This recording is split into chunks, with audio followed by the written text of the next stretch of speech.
In America, the US President-elect Joe Biden has started assembling his team to prepare for taking over the presidency at the end of January. He spent the day appointing members to his coronavirus task force.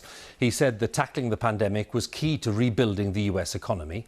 The current occupant of the Oval Office, President Trump, is still refusing to concede victory to Mr. Biden, despite pressure from a growing number of fellow Republicans, as our North America editor John Sopel tells us. Donald Trump at his rallies repeatedly said that once the election was over, you'd not hear much more about COVID. COVID.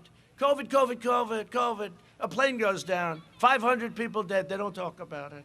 COVID. By the way, on November 4th, you won't hear about it anymore. It's true.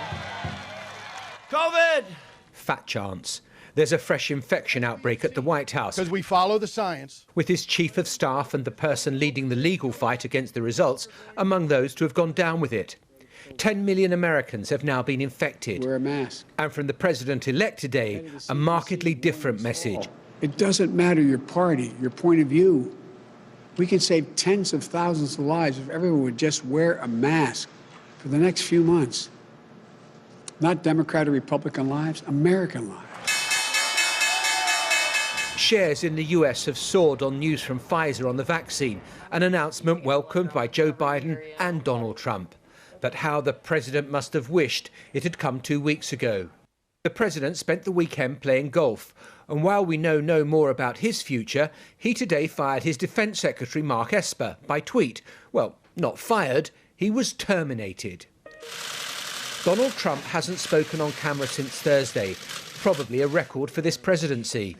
But his close aides are appearing, and to the question, will he concede, this is the answer. That word's not even in our vocabulary right now. We're going to go and pursue all of these legal means, all of the recount methods. We're going to continue exposing and investigating all these instances of fraud or abuse and make sure, again, that the American public can have full confidence in these elections. As Donald Trump vows to explore all legal avenues to continue the fight, some around him are beginning to consider another option.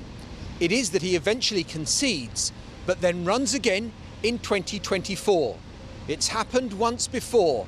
In the late 19th century, President Grover Cleveland lost and fought again and won. With a crane appearing on the skyline today, it's perhaps confirmation that one way or another, Donald Trump is facing removal from the White House. John Sopel, BBC News, Washington. Well, in the past, Joe Biden has made no secret of his opposition to Brexit and to the government's approach to leaving the EU. Mr. Biden has also insisted that the future peace of Northern Ireland cannot, in his words, be a casualty of Brexit. Today, talks between the EU and UK restarted to try to reach a trade deal before the end of the year. Let's talk to our political editor, Laura Kuenssberg at Westminster. Laura, let's start there with events at Westminster. We've been expecting a potentially very significant vote in the House of Lords, which could have a big impact on the government's talks with the EU. Well, it could do, Hugh. And as you say, Joe Biden doesn't much like the way that the government has been pursuing some of its Brexit approach, and neither does the House of Lords, talking tonight angrily, as we can see there, in particular about ministers' plans to give themselves the ability to break international law, to take more control of what happens in Northern Ireland if they can't reach a joint agreement with the European Union. This has been hugely controversial, condemned by lots of people, and the House of Lords is likely to kick it back to the Commons tonight.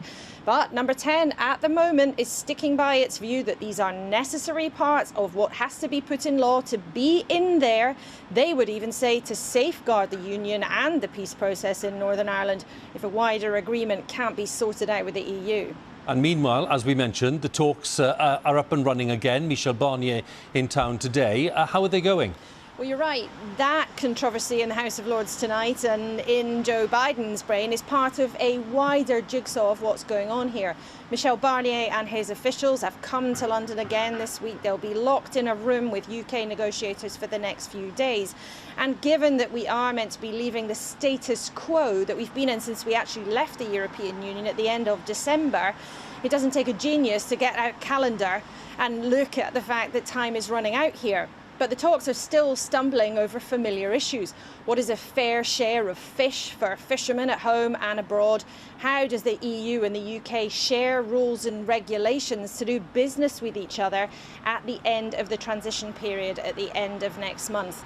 There is a sense that in the next week or perhaps 10 days, there's going to have to be some kind of conclusion to this if there's a chance of actually having, at the beginning of January, something that looks like a smooth, significant change to how things work, or perhaps risk the process falling into something more chaotic.